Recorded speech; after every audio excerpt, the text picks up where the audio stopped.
Subscribe कीजिए rapid stenographer channel को और बेल आइकॉन को दबाइए लेटेस्ट स्टेनोग्राफी डिक्टेशंस और मटेरियल सबसे पहले पाने के लिए। Hello guys, today I'm going to deliver a speech from Kailash Chandra magazine transcription number 424. So let's start. Sir, I rise to support the budget which has been presented by the Finance Minister for the year 2002-03. The budget is bold, innovative and pragmatic in introducing many steps for restoring the economy to its proper path. We have got to see why this budgetary policy was introduced. This House knows what was the economic scenario at the time when the present government came to power in June 1991. The economy was going to be bankrupt in the international sphere. Our reserves of foreign exchange for the imports were not even for 2 weeks' requirements. Internationally, the world was not at all giving any credibility to the Indian economy, and the foreign banks stopped lending money to India. The NRIs were withdrawing their deposits because they had lost confidence in the Indian economy. That was the position which was being brought about by the 18 months rule, and in 11 months the government of the National Front had brought the economy to such a position that the inflation in the country reached its high water mark in July 1997 at 16%. The government have to face this impending crisis because if the international banks and institutions stop supplying funds to India, what will be our position, our credibility before the world?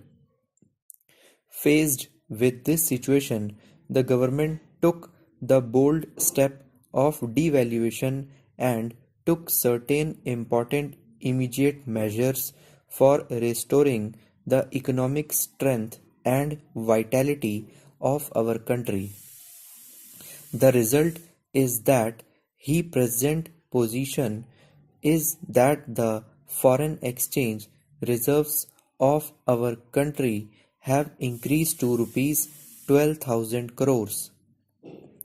We are not to depend upon charity now because we have our own strength of our foreign exchange reserves.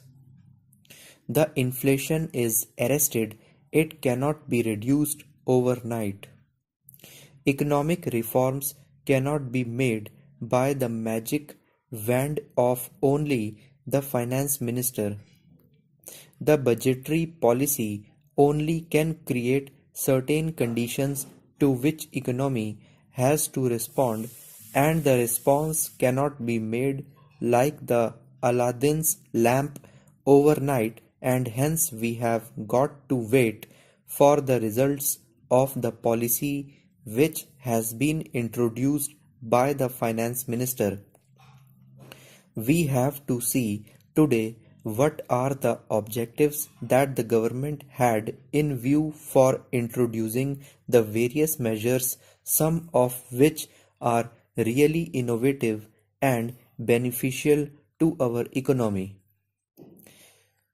The objective before the government was to tide over the crisis in the balance of payments position and at the same time to control the inflation in the country.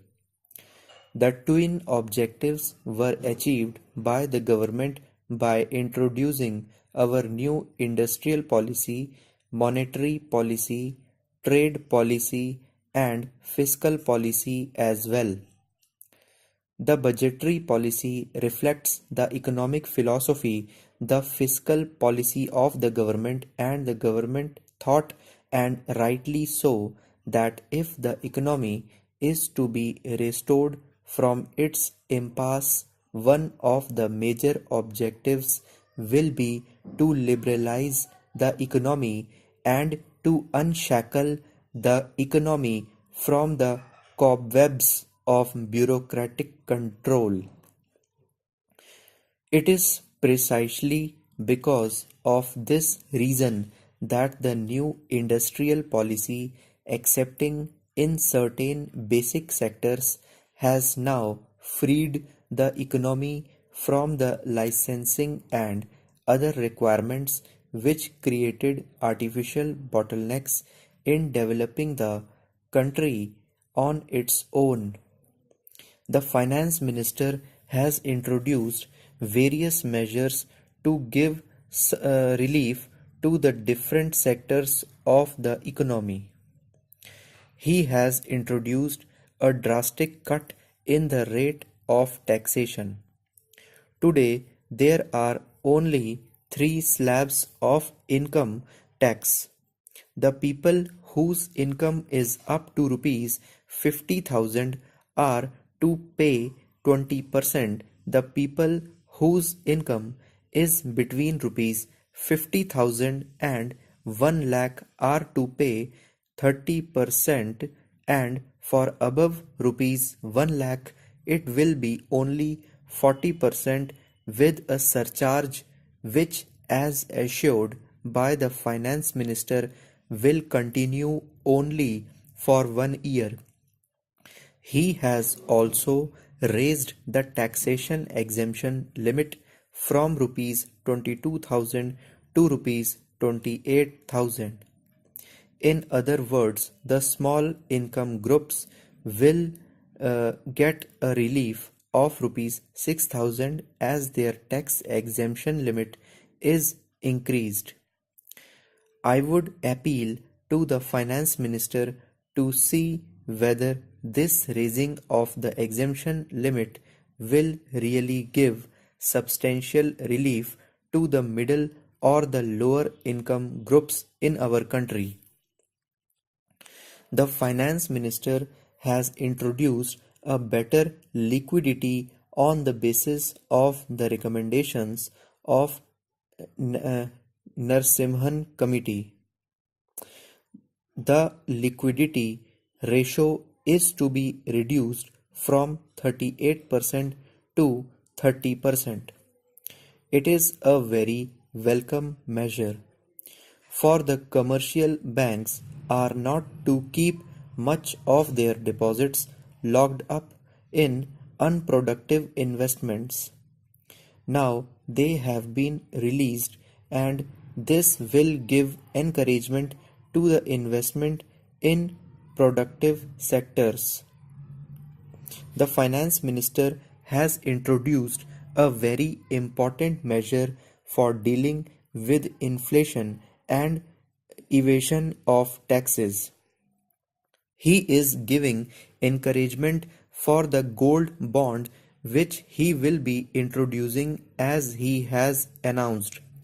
As a result of this, unnecessary locking up of gold for non-productive purposes will be done away with. तो guys मैंने आपको 840 words बोले हैं और ये 100 word पर minute की speed है. सो गाइज अगर आपको ये वीडियो पसंद आती है तो उसको लाइक शेयर और सब्सक्राइब करना ना भूलिए. Thank you.